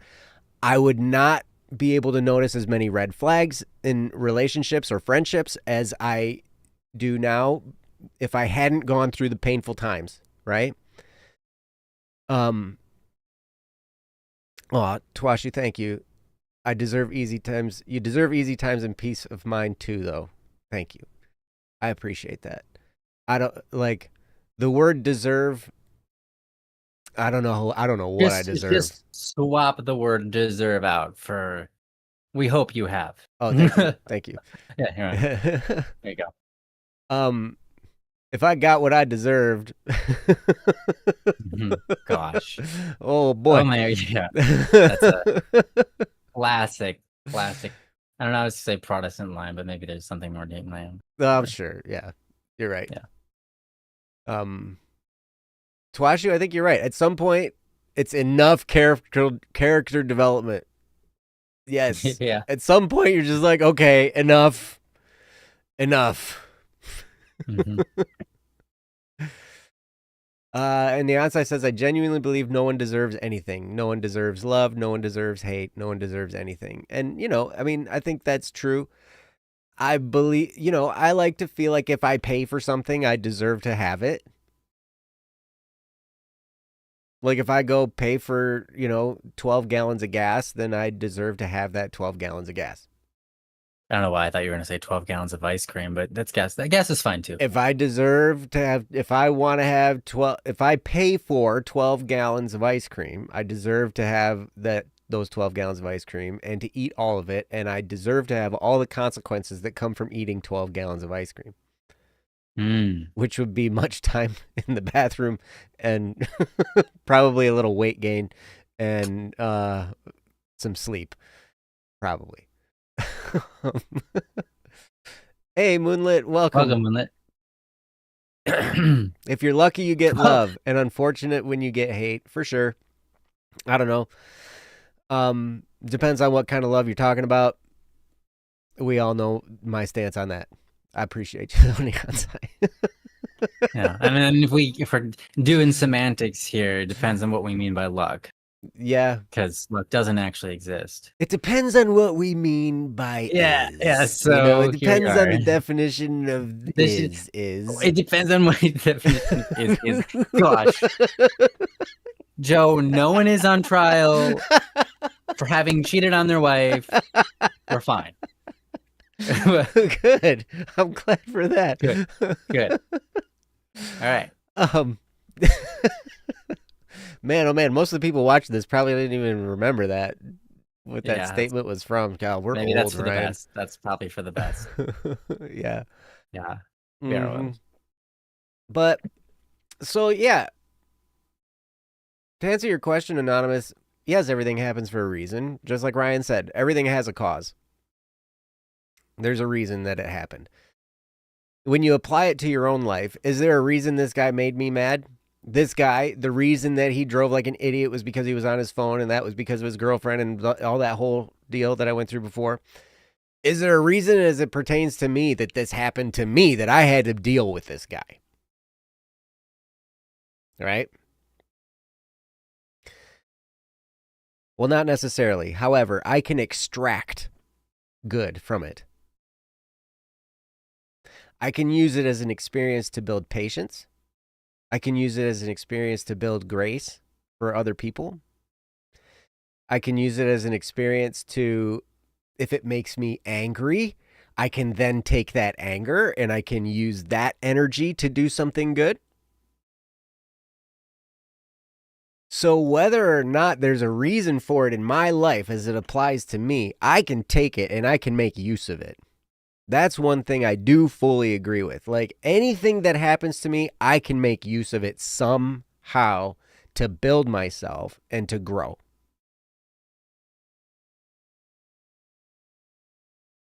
And that's hard.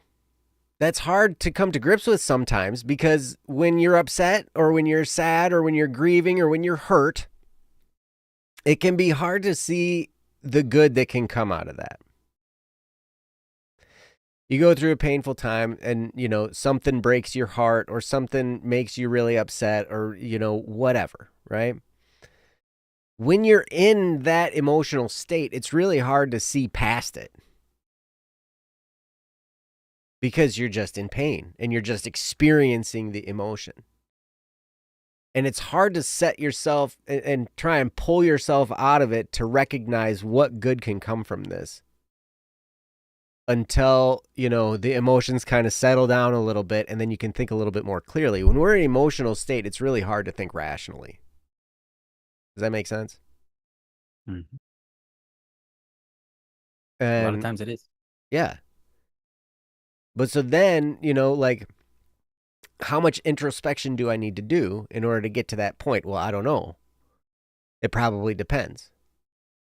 But I generally try and tell myself, anytime I'm going through something hard or anytime I'm going through some kind of painful thing, even in the midst of it, I try to remember to tell myself, okay, there's something good that I can make use of this with, right? I can make use of this somehow. I don't know how yet, but I know there's something, some kind of good that can come from this. And if I can remind myself of that, sometimes I can bring my emotional level down a little bit, just knowing that something good can come out of it. It's still going to hurt. It's still going to be painful, right? Still going to be maddening. But at least I can relax a little bit and remember, yes, there's good that can come from this.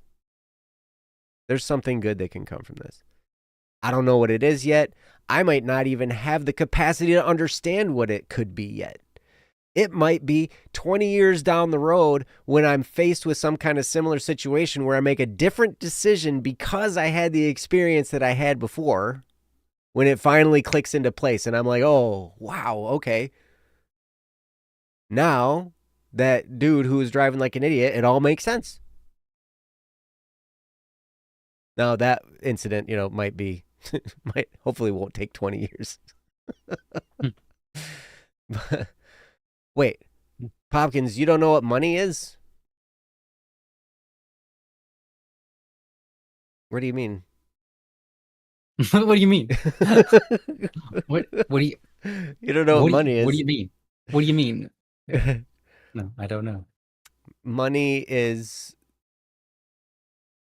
what we use for exchanging things, I guess. It's a unit of exchange value. Exchanging. Yeah. Wow. It's guess we don't know what money is either. Something that was created to keep the little man down. Oh gosh. Yeah. Yeah. I just live, man. Money has no value to me. I get you. I get you. And that's a very free way to live, right? Mm-hmm. When you're not consumed with it. I know a lot of people who have a lot of money are absolutely consumed with their money. And I know some people who have a lot of money that aren't, Mm-hmm.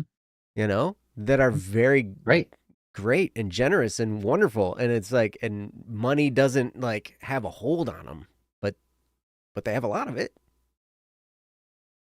And they've really figured out something really important, I think, and that is that they understand that there's more to life. Mm-hmm. But really, what are we being consumed by, I guess, is the question. So, yeah, I don't know. I'm with you, Popkins. I think that's a really good way to be. Me too. I don't know. That's kind of what I have about this topic. Ryan, did you have anything else? I have one thing to say. I don't know best how to say it, but you know, Joe, you were talking about how kind of like no matter what bad happens to you, you can extract something good out of it, Mm-hmm. even if it's a long time from now.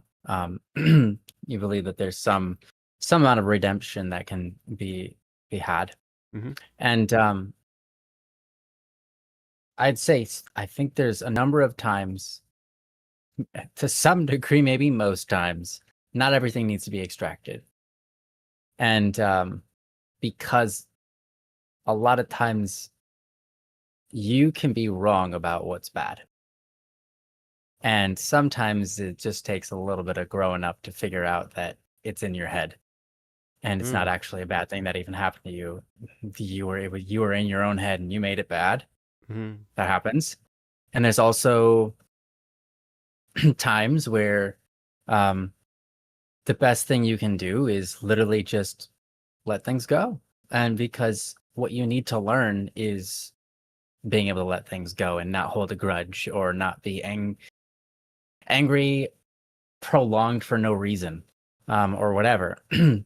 Sometimes you just got to let things go. And it doesn't, sometimes some things don't deserve extraction. Like, better to just move on with your life and let little hiccups happen than to try to sit on every single wrong that's ever happened to you and try to figure out what was good about it, right? Mm-hmm. So there are going to be a lot of times in life that even if you could find a good reason, even if you could find a good outcome for yourself for something bad that happened to you, mentally or physically, maybe monetarily, whatever it is, you found some good in the bad. There's a lot of things in life that happen that I think probably aren't worth the time and effort and mind, taking up your mind in your energy to try to do that with. Mm-hmm. I think sometimes you just gotta decide your attitude, and then you're gonna be happy-go-lucky or whatever you're gonna be, despite whatever else is going on around you. And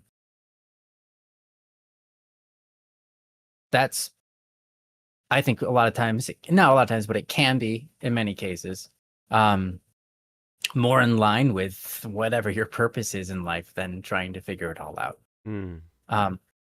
So I would say it's worth the wisdom to chase after wisdom. Absolutely. Mm-hmm. But it's not worth your energy to attempt to find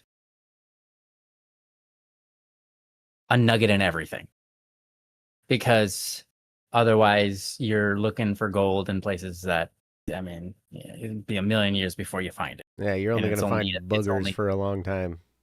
Yeah, you're going to be sifting through sand and then getting finer and finer and finer and finer meshes until you realize you can't pick up. Yeah, it's like, and you're just combing over sand and you find one molecule of gold and you're like, I found it. That's why that happened. I could have learned this lesson out of it. And it's like, man, that probably wasn't worth it, So my point isn't to say treat everything like that.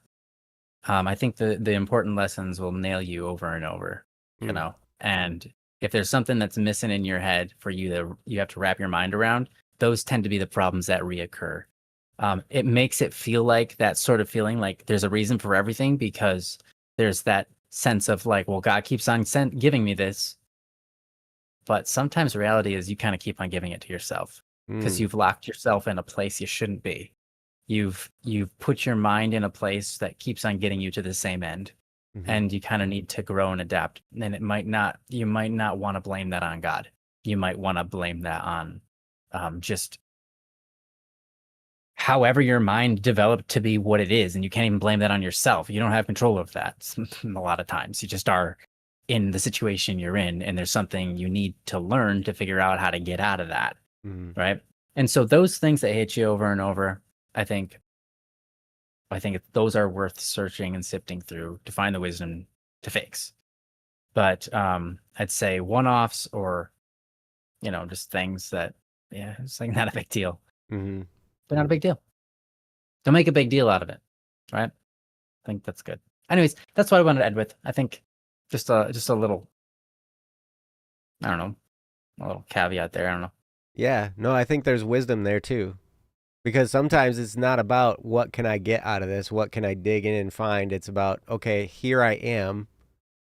What do I do next? Yeah, right.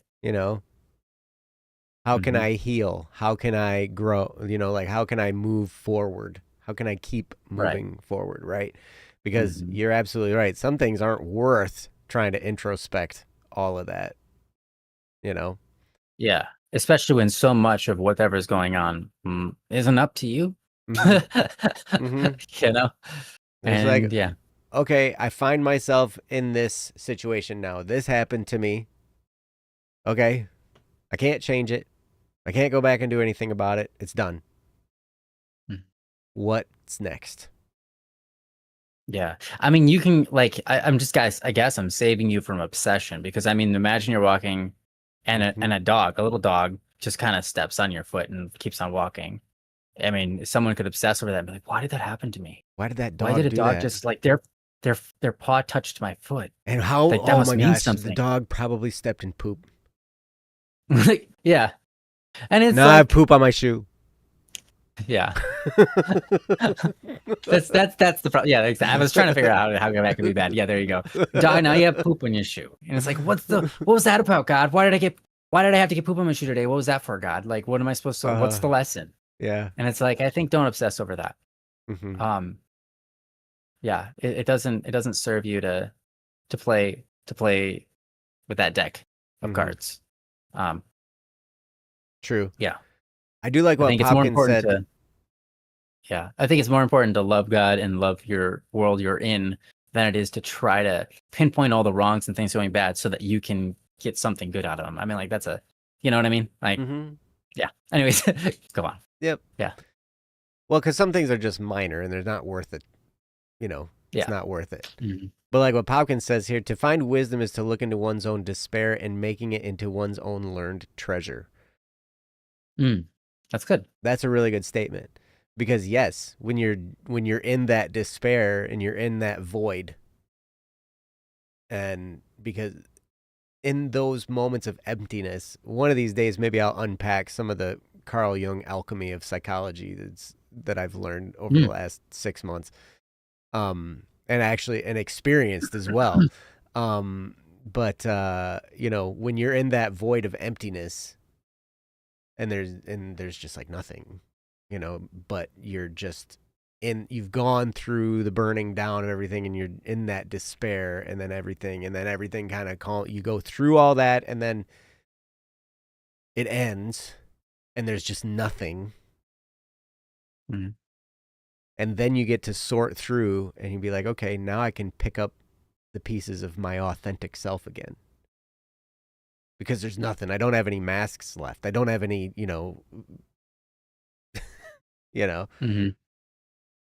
And that can be a really important experience for people to go through, and it can be really defining in your life. And then you find directions that you never thought you'd be going in, and there's all kinds of good that can come from that. And it is a real treasure, to have gone through some of that stuff, because, a lot of times it's just like, man, I never would have known that this was going to be my path if that bad thing that really hurt me hadn't happened. And I didn't, and you don't always connect the dots right away. And that's why I say it's important to have a little bit of faith and just know this is redeemable, Mm-hmm. right? But I agree with you, Ryan. It's not like everything needs to be redeemed, you Mm-hmm. know. Yeah. Sometimes you There's just some. chalk something up to just wrong place, wrong time, you know? Like, oh Yeah. my gosh, I got hit with bird poop because I was walking right here, Mm-hmm. you know? Yeah. And all of a Mm-hmm. sudden, Yeah. And what? sometimes you're screaming like, "What's the lesson? What's the lesson?" And it's like, don't worry about it. just wipe the poop off your face. Yeah. You can switch the pub and keep walking. It's maybe a little bit of humility. Let it grow on you. The Not the reason poop. this happened Not is the so you poop. Don't could let the poop grow learn on how to you. Yeah. clean your face off. Yeah, better. Yeah. You ever learned this? You ever learned how to clean poop off your face? There you go. Gosh. Yeah. Oh my Yeah. gosh. Hmm. Wonderful. So, Well, one of the things that um that my wife and I kind of experienced in completely different times of our life was the experience of knowing learning what good is hmm, through sort of experiencing evil and knowing that evil exists and that good exists. My my wife's experience was different than mine, but it was kind of like I was raised in a world knowing the difference between holy and evil and that they are real and that they change life and that they produce very different results hmm, because I had great examples of this in my life right away. hmm, I mean, my dad was I would say pretty evil at the time. He got better, but hmm, at the time he was pretty evil. He did not want me, and he was not happy I existed, and he would do things that were very horrible to do to a child. hmm, And it was bad. It was very bad. And my mom was a saint. She was just beautiful and kind, and she treated us with love. And I got that from her. And so I could see the intense, very strong black and white difference of the two experiences and where they led and what they produced in me, but also what they produced in their lives. I could huh, see one person's life going uphill and like one person going downhill. And and it's not that when you pursue holiness, your life will always go uphill. Holiness has a cost, actually. And hmm, that's one of the scary things that prevents people from being holy many times is that holiness costs you something. And mm, so because it's valuable and all valuable things have cost. So um it's not always alluring, but when you see the outcomes and experiences and so on, it's like you're you know that's something that I would not have if I didn't have the terrible experience of my father at my young age. hmm, Um, I I would not have known any wiser. I would not have been any wiser. I would not have had any desire to pursue good because I wouldn't have known what it was. Because there was nothing to show me the contrast of what good is compared to what good is not. mm, And I might have been good only by habit mm, rather than good by recognition and choice, and which is two very different things. And so I think that, that's an example of my life of something that you could, and that's something that happened in, I think, a lot of people's lives. And that is that there is, a good thing. There is goodness out there and there is evil out there. hmm, And it's like when you experience the evil, it's in such contrast to the good that it hopefully directs your life for the full future to pursue the good.